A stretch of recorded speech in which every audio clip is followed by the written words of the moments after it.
We didn't want anything average or boring. We definitely wanted something bold and modern, and we wanted to turn our 1940s cottage into our dream home with a minimalist look and clean lines.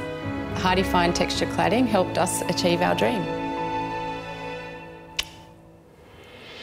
Our builder recommended a steeply pitched roof so that we could let in as much light as possible, and that's when he introduced us to the product. We fell in love with it straight away. It had the style and clean lines that we wanted, and we signed off on it. Because the ceiling's so high, the Hardie Fine Texture Cladding was a much better choice for us than rendering, because the texture is already in the product, so you just paint it. It's durable and resists cracking, which gives us a lot of peace of mind. And the look is so much better than brick at a lesser price. Now light pours in every day, and wherever you look, there's something to see. We're protected from the southerlies too.